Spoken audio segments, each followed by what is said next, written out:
இந்த பாரத தேசத்தில் வசிக்கும் அனைத்து பாரதவாசிகளுக்கும் வணக்கம். இன்னைக்கு ஒரு மிக முக்கியமான டாபிக் குறித்து பேச போகிறோம். இந்தியாவுக்கு அதாவது நாட்டுக்கு இப்போ ரொம்பவே தேவையான ரொம்பவே சர்ச்சையாக இருக்கக்கூடிய ஒரு டாபிக் என்னன்னா பொதுமக்களுடைய பிரச்சனை, ஜாப்ஸ், வேலைவாய்ப்பு, இன்ஃப்ளேஷன், பணவீக்கம், அப்புறமா ஃப்ரீபீஸ், இலவசங்கள் அண்ட் கொஞ்சம் எக்கானமி. இது குறித்து பேச வேண்டிய அவசியம் இருக்கு. இப்போ என்ன சொல்லிட்டு இருக்காங்க, எம்ப்ளாய்மெண்ட் இல்லாமல் அன்எம்ப்ளாய்மெண்ட் அதிகமாக இருக்கு, இளைஞர்களுடைய வேலை வாய்ப்பு குறைந்து கொண்டிருக்கிறது. இதை அரசியல் இல்லாம பார்க்கலாம் நினைக்கிறேன். முதற்கட்டமாக ஒரு சின்ன வீடியோ கிளிப்பிங் மட்டும் உங்களுக்கு காட்டுறேன், அதை மட்டும் பார்த்துட்டு வந்துருங்க. क्या नाम है आपका?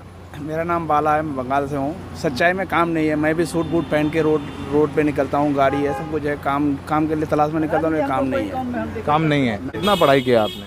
मैंने कहाँ पढ़ा, 5-6 क्लास पढ़ा हूँ बस। இந்த ஹிந்தியில் இருக்கு. ஒரு பத்திரிகையாளர் வந்து ஒரு இளைஞர்கிட்ட கேட்குறாரு. அவர் சொல்கிறார், நாட்டில் வேலை வாய்ப்பே இல்லை, வேலையே கிடைக்கிறது இல்லை, நாங்களாம் கஷ்டப்படுறோம். அப்படியா, என்ன படிச்சிருக்கீங்க? 5ஆம் கிளாஸ். 5ஆம் கிளாஸ் படித்த ஒருத்தருக்கு ரிசர்வ் பேங்க் கவர்னராகவோ principal secretary to the prime மினிஸ்டராகவோ இன்னும் இஸ்ரோ சீஃபாக போட்டிருக்க வேணாமா?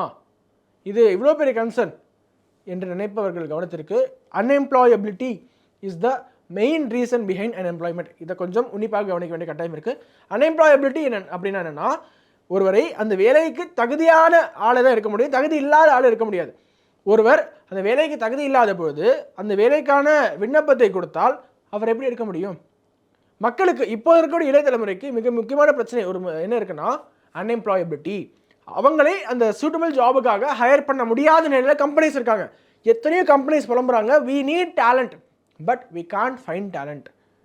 என்னுடைய நண்பர்களே பார்க்க முடியும். இப்போ தான் பிகாம் பாஸ் எடுங்க. நான் என்னுடைய நண்பர்கள் எத்தனையோ பேர் கடமைக்கு ஒரு டிகிரி. பிகாம் எதற்காக படிக்கிறீங்க? வீட்டில் சேர்த்து விட்டாங்க, வேறு வழி இல்லை. சரி, காலேஜுக்கு வருவியா? காலேஜுக்கு வர மாட்டேன். சரி, எக்ஸாம்ஸு எப்படியோ பாஸ் பண்ணிடுவேன், பாஸ் பண்ணால் போகிறோம், பாஸ் மார்க் வாங்கினா போகிறோம். சப்ஜெக்ட் பற்றி நாலேஜ் இருக்கா? இல்லை, தெரியாது. போன வருஷம் கொஸ்டின் பேப்பர், அதுக்கு முந்தின வருஷம் கொஸ்டின் பேப்பர், இதெல்லாம் வச்சு ரிப்பீட்டட் கொஸ்டின்ஸ் இருக்கும், அதை வச்சு எப்படியாவது பாஸ் பண்ணிட்டா போகிறோம். இப்பேற்பட்ட ஒரு நபரை எப்படி ஒரு கம்பெனியால் வேலைக்கு எடுக்க முடியும்? அப்படி வேலைக்கு எடுத்தால் அவனால் என்ன அவுட்புட் இருக்கும்? அன்எம்ப்ளாயபிலிட்டி கன்சர்ன் நம்ம ஆஸ் அ நேஷனாக அட்ரஸ் பண்ணாத வரை unemployment problem is here to stay. Clear? Okay.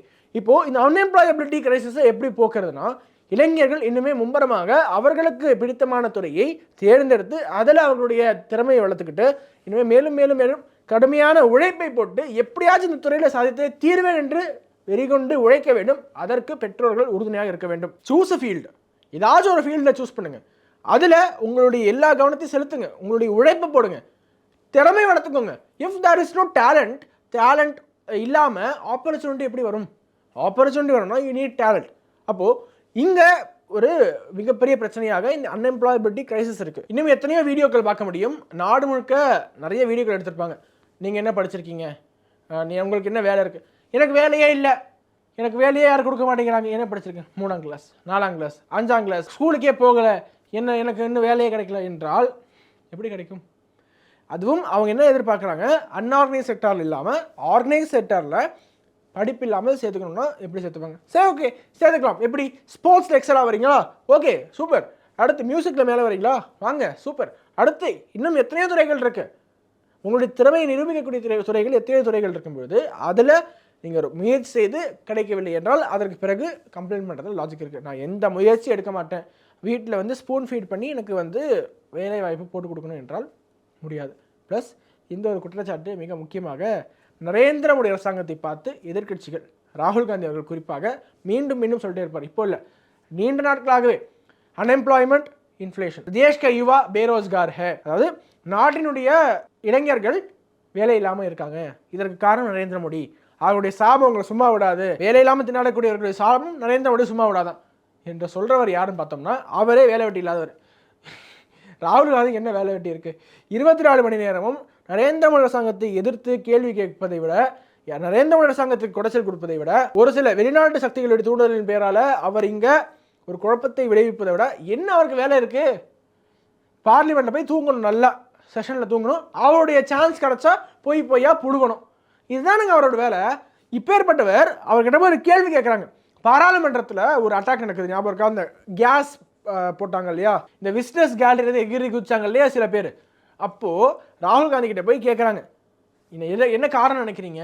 நாட்டினுடைய இளைஞர்கள் வேலைவாய்ப்பு இல்லாமல் இருக்காங்க, இன்ஃப்ளேஷன் அதிகமாக இருக்குது, அதனால பாராளுமன்ற கட்டிடத்துக்குள்ளே செக்யூரிட்டி பிரீச் நடக்குது. பொறுப்புள்ள அரசியல்வாதி இது போல பேசுவாங்களா? இப்போ நாளைக்கு ஏதாவது குற்றம் பண்ணிட்டு ஒரு இளைஞன் எனக்கு வேலை இல்லை அதனால குற்ற சம்பவத்தில் ஈடுபட்டேன்னு சொன்னால் அவனை சும்மா விட்டுருவாங்களா? சட்டம் தான் சும்மா விடுமா? இதை ஒரு ரெஸ்பான்சிபிள் லீடராக ஒருத்தர் என்டார்ஸ் பண்ணுறாருன்னா அவரை ஃபாலோ பண்ணக்கூடியவர்கள் எவ்வளோ பேர் இருப்பாங்க. அவங்களுக்கு என்ன மெசேஜ் சொல்ல விரும்புகிறார் ராகுல் காந்தி அவர்கள்? ஆரம்பத்தில் அன்எம்ப்ளாயபிலிட்டி கிரைசிஸ் தான் அரசியல் இல்லாமல் பார்த்தோம். இப்போது கொஞ்சம் அரசியல் கலந்தே பார்ப்போம். நாட்டில் உண்மையிலேயே அன்எம்ப்ளாய்மெண்ட் எப்படி இருக்குது, இன்ஃப்ளேஷன் எப்படி இருக்குது, பாஜக ஆட்சி காலத்தில் எப்படி இருந்திருக்கு, காங்கிரஸ் ஆட்சி காலத்தில் எப்படி இருந்திருக்கு, உண்மையிலேயே ராகுல் காந்தி அவர்கள் சொல்கிறது போல நரேந்திர மோடி ஆட்சி காலத்தில் அப்படியே நாடு முழுக்க இருக்கக்கூடிய இளைஞர்கள் வேலை வாய்ப்பு இல்லாமல் வேலை வெட்டிக்கே போகாமல் இருக்காங்களா? நரேந்திர மோடி அரசாங்கம் எல்லாத்தையும் வஞ்சிச்சிருச்சா அப்படிங்கிறது கொஞ்சம் ஸ்டாட்டிஸ்டிக்கலாக பார்ப்போம். இன்ஃப்ளேஷன் முதல்ல இன்ஃப்ளேஷன் முடிச்சு அன்எம்ப்ளாய்மெண்ட் போகும். இன்ஃப்ளேஷன் பொறுத்த வரைக்கும் நரேந்திர மோடி அரசாங்கத்துக்கு கீழே இன்ஃப்ளேஷன் என்பது கட்டுக்குள்ளே இருந்திருக்கிறது. காங்கிரஸ் ஆட்சி காலத்தில் ஆவரேஜாக 2004 முதல் 2014 வரை ஆவரேஜ் இன்ஃப்ளேஷன் அப்படிங்கிறது 8%. ஆவரேஜாக 8% இன்ஃப்ளேஷன் இந்த காங்கிரஸ் ஆட்சி காலம். ப்ளஸ் மன்மோகன் சிங் அவர்கள் ஆட்சி விட்டு இறங்கும் போது பாஜக கிட்ட ஹேண்ட் ஓவர் பண்ணும்போது 10% இருந்துச்சு நாட்டினுடைய இன்ஃப்ளேஷன். அப்பேற்பட்ட இன்ஃப்ளேஷனை குறைச்சு குறைச்சு குறைச்சு குறைச்சு பணவீக்கத்தை கட்டுப்படுத்தி 4%, 5% என்று இங்கே தான் வச்சிருந்திருக்காரு.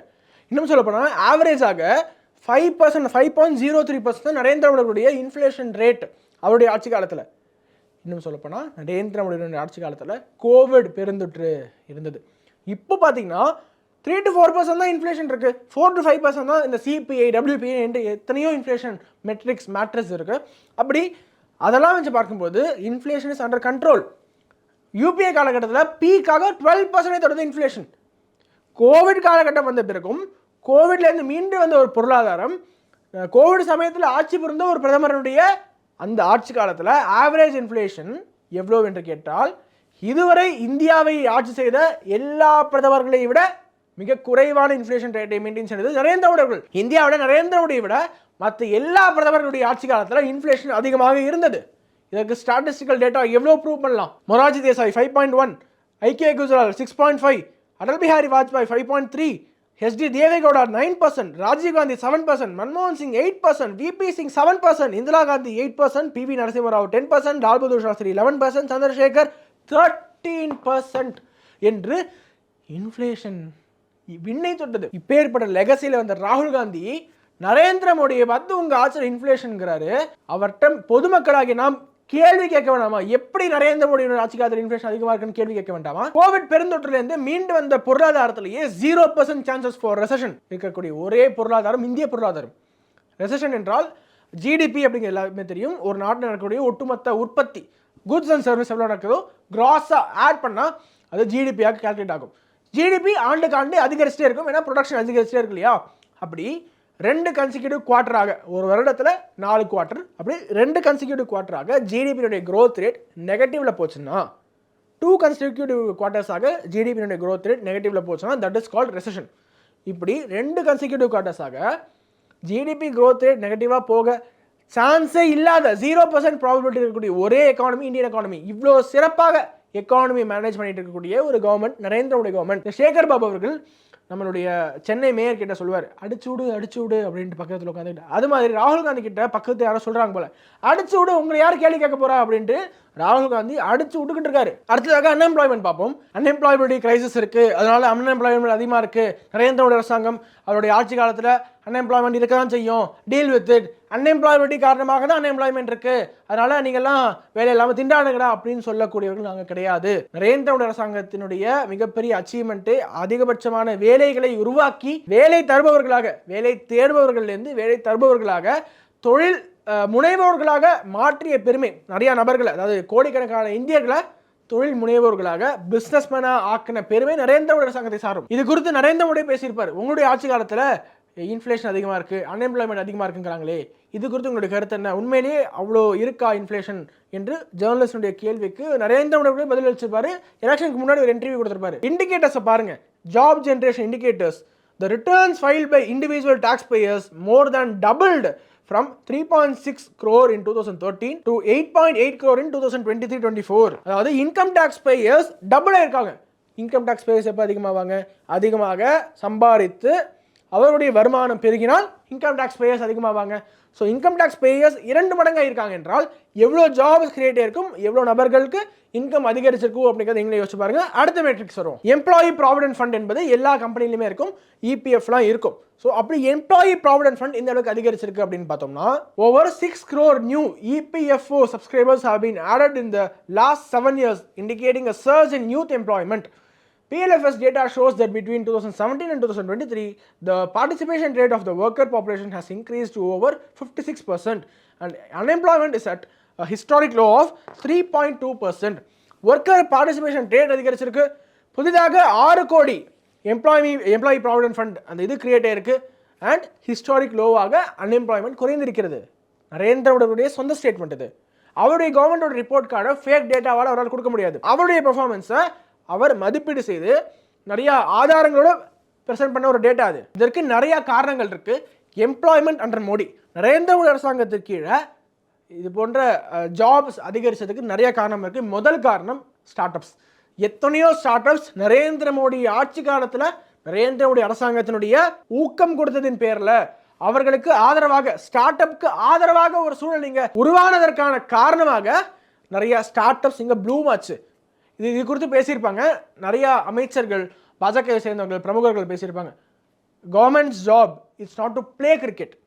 பிசிசியோட ஜாப் என்னவா இருக்கும் நீங்கள் பார்த்தீங்கன்னா கிரவுண்டை ரெடி பண்ணணும், ஸ்டாஃப்லாம் கரெக்டாக இருக்காங்களா, அப்பையெல்லாம் கரெக்டாக இருக்காங்களா, ஃபெசிலிட்டிஸ் கரெக்டாக இருக்கா, எல்லாத்தையும் என்ஷூர் பண்ண வேண்டிய கடமை கவர்மெண்ட் வருது. அது மாதிரி பிளேயர்ஸோட கடமை என்ன, கோ பிளே. ஒரு நல்ல பிளேயிங் கிரவுண்டில் கொடுத்து எவ்வளோ நல்ல பிளேயிங் கிரவுண்ட் உங்களுக்கு கொடுத்துருக்கோம், பிளேயர்ஸ் போய் விளையாடுங்க, ஸ்கோர் பண்ணுங்க என்று அனுப்புவது தான் கவர்மெண்டோடைய வேலை. எப்படி பிசிசியோட வேலை அதுவோ அது மாதிரி கவர்மெண்டோடைய வேலை நல்ல ஒரு பிளேயிங் ஃபீல்டை கொடுத்து நல்ல ஆப்பர்ச்சுனிட்டிஸ் கொடுத்து மக்கள்கிட்ட போங்க, இறங்கி விளையாடுங்க, ஆப்பர்ச்சுனிட்டிஸ் யோர்ஸ் என்று கதவுகளை திறந்து விட வேண்டிய அண்ட் ஆப்பர்ச்சுனிட்டி நிறைய உருவாக்க வேண்டிய கடமை அரசாங்கத்தினுடையது. தவிர எல்லாருக்கும் கவர்மெண்ட் ஜாப் கொடுக்க முடியாது. இவ்வளோ லெவலான நிறைய ஆப்பர்ச்சுனிட்டிஸ் கொடுத்து லெவலான பிளேயிங் ஃபீல்டை கொடுத்து மக்களை விளையாட விடக்கூடிய ஒரு அரசாங்கம் நரேந்திர மோடி அரசாங்கம். Look at the startup sector for example. We went from just a few lakh startups in 2014 to nearly 1.37 lakh in 2024. We have 100 plus unicorns today and we are the third largest startup economy in the world. நிறைய தொழில் முனைவோர்களை உருவாக்கி அந்த தொழில் முனைவோர்கள் ஒவ்வொருவரும் பல்லாயிரக்கணக்கான நபர்களுக்கு வேலை கொடுப்பவர்களாக உருமாறி இருக்காங்கன்னா அதற்கு காரணம் இங்கே ஒரு நல்ல பிளேயிங் கிரவுண்டை உருவாக்கி நரேந்திர மோடி விட்டார். அதனுடைய விளைவாக தொழில் முனைவோர்களுக்கு ஃப்ரீ ஹேண்ட் கிடைச்சது, நல்ல பிஸ்னஸ் பண்ணக்கூடிய ஒரு என்விரான்மெண்ட் கிடைச்சது. நல்ல என்விரான்மெண்ட்டில் பிஸ்னஸ் பண்ணதுனால அதிகமாக எம்ப்ளாய்மெண்ட் அந்த கம்பெனிஸால் ஜென்ரேட் பண்ண முடிஞ்சது, எம்ப்ளாய்மெண்ட் இந்தியாவில் அதிகரிச்சது. This is a cycle. இந்த ஒட்டுமொத்த சைக்கிளுக்கும் உறுதுணையாக இருந்தது நல்ல பிளான் போட்டு பேஸ்மெண்ட் அமைச்சு கொடுத்தது நரேந்திர மோடி அரசாங்கம். இன்னும் நிறைய துறைகள், உதாரணத்துக்கு இந்த மொபைல் ஃபோன்ஸ் இருக்கு இல்லையா, அது 2014 முன்னாடிலாம் பார்த்தீங்கன்னா 90% மேலே இம்போர்ட் பண்ணிக்கிட்டு இருந்தோம். இப்போ India is the second largest exporter of mobile phones. இவ்வளோ பெரிய டிரான்ஸ்ஃபர்மேஷன் நடந்திருக்கு. அதனுடைய விளைவாக இம்போர்ட்ஸ் குறைந்தது, எக்ஸ்போர்ட்ஸ் அதிகரித்தது. உதாரணம், டாய் இம்போர்ட்ஸ் பார்த்தீங்கன்னா இந்த டாய்ஸ் இருக்கு இல்லையா, சைனீஸ் டாய்ஸ்லாம் இருக்கும், பல நாடுகளில் பொம்மைகளை இம்போர்ட் பண்ணிட்டு இருந்தது இந்தியா. இம்போர்ட்ஸ் 50%க்கும் மேலே குறைஞ்சது. அண்ட் கிட்டத்தட்ட 240% இந்தியாவில் இந்த எக்ஸ்போர்ட்ஸ், டாய் எக்ஸ்போர்ட்ஸ் அதிகரிச்சிருக்கு. சரி, இவ்வளோ பெரிய விஷயங்க. நரேந்திர மோடி அரசாங்கம் லேக்ஸ் மார்க்கெட்டிங். அவங்களுக்கு அவங்க செய்த வேலைகளை வெளியில் சொல்வதற்கு கூட தெரியல, மார்க்கெட்டிங் தெரியல அவங்களுக்கு. திமுக பார்த்தீங்கன்னா சும்மா ரோட்டு ஓரத்தில் ஏதாச்சும் 4 பேருக்கு சாப்பாடு போட்டால் கூட, ஏன் சின்னதாக ஒரு ஏதாச்சும் ஒரு கல்வெட்டை திறந்து வைக்கிறாங்க, ஒரு பூங்கா திறந்து வைக்கிறாங்க, ஒரு ரோட்டை திறந்து வைக்கிறாங்க, எவ்வளோ மார்க்கெட்டிங் பண்ணுவாங்க. அந்த மார்க்கெட்டிங் நரேந்திர மோடி அரசாங்கத்துக்கு தெரியவில்லை. ஸோ இன்ஃப்ளேஷன் பார்த்தோம், எப்படி காங்கிரஸ் அரசாங்கத்தை விட நரேந்திர மோடி அரசாங்கம் சரியாக கையாண்டிருக்கு அப்படிங்கிறத பார்த்தோம். அடுத்ததாக எம்ப்ளாய்மெண்ட்டை பொறுத்த வரைக்கும் நரேந்திர மோடி அரசாங்கம் எப்படி நல்லா பெர்ஃபார்ம் பண்ணியிருக்கு அப்படிங்கிறத பார்த்தோம். அடுத்த முக்கியமான கன்சர்ன் ஃப்ரீபி. இந்த ஃப்ரீபி இலவசங்கள் நாட்டை எப்படி அழிக்கும் என்பதற்கு நிறைய உதாரணங்கள் கொடுத்துட்டே போகலாம். ஒரு முக்கியமான உதாரணம் கர்நாடகாவில் காங்கிரஸ் ஆட்சிக்கு வந்த பொழுது அதற்கு முன்னாடி அவர்களுடைய தேர்தல் வாக்குறுதிகளாக அள்ளி விட்டாங்க. ஃப்ரீபீஸாக அள்ளி விட்டு 5 கேரண்டி கொடுத்து 6 கேரண்டி கொடுத்து ஊர் முழுக்க தெரு முழுக்க போஸ்ட் ஒட்டி ஸ்டேட் முழுக்க அதை பிரச்சாரமாக முன்னெடுத்து அவர்கள் அந்த தேர்தலில் வெற்றி பெற்றார்கள். ஆனால் அவர்களுடைய வெற்றி மக்களுக்கு படுதோல்வியாக அமைந்தது. கர்நாடக மக்கள் இன்று வரை கதறி கொண்டிருக்காங்க. தெரியாமல் காங்கிரஸ்க்கு ஓட்டு போட்டோன்ட்டு. இதற்கு ஒரு சின்ன உதாரணம் சொல்கிறேன். எலெக்ஷனுக்கு முன்னாடி அவங்க என்ன ப்ராமிஸ் பண்ணாங்க, எலெக்ஷனுக்கு அப்புறம் என்ன நடந்திருக்குன்னு பார்க்கலாம். எலெக்ஷனுக்கு முன்னாடி free water, free electricity, free bus ride, milk price கண்ட்ரோலில் இருக்கும். எலெக்ஷனுக்கு அப்புறம் பார்த்தீங்கன்னா எலக்ட்ரிசிட்டி டேரிஃப் ஏறிடுச்சு, பஸ் ஃபேர் ஏறிடுச்சு, வாட்டர் டேரிஃப் ஏறிடுச்சு, மில்க் ப்ரைஸ் ஏறிடுச்சு. இப்படி ஃப்ரீபீஸ் கொடுத்து மக்களை ஃப்ரீபீஸ்க்கு அடிமையாக்கி அது மூலமாக அரசாங்கத்திற்கு தேவையான இப்படி மக்களுக்கு இலவசங்களை கொடுத்து அவர்களை பழக்கி விட்டு அரசாங்கத்திற்கு வருவாயை விட அதிகமாக செலவு வைத்து ஒரு சர்ப்ளஸ் பட்ஜெட்டாக, அதாவது பாஜக அரசாங்கம் இருக்கிற வரைக்கும் அங்கே சர்ப்ளஸ் பட்ஜெட் போட்டாங்க. இவங்க வந்து டெபிசிட் பட்ஜெட் போட ஆரம்பிச்சிட்டாங்க காங்கிரஸ் அரசாங்கம் கர்நாடகாவில். அந்த நியூஸ் காட்சிலாம் காட்டுறேன், எவ்வளோ பாருங்க. கர்நாடகாவில் அதிகபட்சமான நபர்கள் இந்த ஃப்ரீபீஸ்னால பயனடைந்தவர்களை விட பாதிக்கப்பட்டவர்கள் அதிகம். தமிழ்நாட்டில் கூட நீங்கள் பார்த்தீங்கன்னா பெண்களுக்கு இலவசமாக பேருந்து கொடுக்குறோம் என்ற பேரில் ஆண்களுக்கு கட்டணத்தை உயர்த்திட்டாங்க. சமீபத்தில் நிறைய செய்திகள் தந்தி டிவியில் கூட போட்டிருந்தாங்க. 30,000 பேருந்து சேவைகள் ரத்து செய்யப்பட்டன திமுக ஆட்சி காலத்தில். காரணம் இலவச பேருந்து திட்டம். இன்னும் ஒரு மாவட்ட ஆட்சியர் வந்து வாக்குமூலம் கொடுத்தாங்க. பெண்களுக்கு இலவசமாக பேருந்து விடுவதால் நிறைய கிராமங்களுக்கு எங்களால் பஸ் விட முடியல என்று ஒரு மாவட்ட ஆட்சியரே சொல்கிறாங்கன்னா தமிழ்நாட்டுடைய நிலைமை என்ன யோசிச்சு பாருங்க. ஃப்ரீபீஸ் கல்ச்சர் எப்படி நாட்டையே சூறையாடும் என்பதை யோசிச்சு பாருங்க. இந்த இடத்துல ஒரு முக்கியமான கேள்வி எல்லார் மனசுலையும் இயல்பாக எழணும், அதுதான் நியாயம். பாஜக ஆளக்கூடிய மாநிலங்களில் ஃப்ரீபீஸே இல்லையா? நீங்கள் என்ன பேசுறீங்க? இந்தியன்ஸ் ஆளக்கூடிய மாநிலத்தில் மட்டும் தான் ஃப்ரீபீஸ் இருக்கா? தமிழ்நாட்டில் மட்டும் தான் இருக்கா? கர்நாடகாவில் மட்டும் தான் இருக்கா? ஏன் மகாராஷ்டிராவில் இல்லையா? ஹரியானாவில் இல்லையா? மத்திய பிரதேசில் இல்லையா என்று கேட்கலாம். நினைச்சு பாருங்க, காங்கிரஸ் மாதிரியான ஒரு லீத்தல் அழிவு சக்தி ஆட்சி அமைக்கிறதுக்காக ஃப்ரீபீஸ்ங்கிற மிகப்பெரிய வெப்பனை யூஸ் பண்ணி மக்களை மயக்கி அவங்க ஆட்சிக்கு வருவாங்க. பாஜக இந்த இடத்துல நாங்கள் உத்தமர்கள், நாங்கள் ரொம்ப தூய்மையாக இருப்போம், ஃப்ரீபி அரசியல் பண்ண மாட்டோம் என்று ஒவ்வொரு முறையும் மக்கள் நலனை அப்படியே விட்டுட்டு, அதாவது காங்கிரஸ் ஆட்சிக்கு வந்தால் அந்த மாநிலம் எப்படி கெட்டு கூட்டுச்சவராக போகும் தெரியும், காங்கிரஸ் மத்தியில் ஆட்சிக்கு வந்தால் என்னென்ன நடக்கும் அப்படின்னு நமக்கு தெரியும். அப்படி இருக்கும்போது காங்கிரஸுடைய இந்த கல்ச்சரை வேறு வழி இல்லாமல் பாஜக இப்போது பின்பற்ற தொடங்கி இருக்கிறது. லாட்கி பஹீன் ஸ்கீம் என்ற ஒரு ஸ்கீமை மகாராஷ்டிராவில் தொடங்கினாங்க. பெண்களுக்கு இலவசமாக பணம் கொடுக்க ஆரம்பித்தாங்க. இதே மாதிரி மத்திய பிரதேஷ்லையும் தேர்தலுக்கு முன்பு பணம் கொடுக்க ஆரம்பித்தாங்க பெண்களுக்கு. பல பாஜக ஆளக்கூடிய மாநிலங்களில் இது போன்று நடக்குது. காரணம், காங்கிரஸை இந்த மாதிரி ஃப்ரீபீஸ் மேலே கொடுத்து மக்களை மயக்கி ஆட்சிக்கு வந்து மக்களும் கஷ்டப்பட்டு நாடும் கஷ்டப்பட்டு நாடே மிகப்பெரிய அவதிக்கு உள்ளாவதுக்கு பதிலாக நாம் வேறு வழி இல்லாமல் இந்த ஃப்ரீபீஸ் கல்ச்சரை எடுத்து அது மூலமாக பவருக்கு வந்து பவர் இஸ் அல்டிமேட் எவ்ரிதிங், எல்லாமே பவர் மட்டும்தான். அப்போது பவருக்கு வந்து நாம் மக்களுக்கு நல்லது செய்ய வேண்டும், இந்த நாட்டை ஒரு பாதுகாப்பான சூழலில் வைத்திருக்க வேண்டும். நினச்சி பாருங்க, நாளைக்கே காங்கிரஸ் ஃப்ரீபீஸ் அள்ளி விட்டு மத்தியில் ஆட்சிக்கு வராங்க, இந்த நாட்டினுடைய நிலைமை என்ன ஆகுதுன்னு யோசிச்சு பாருங்க.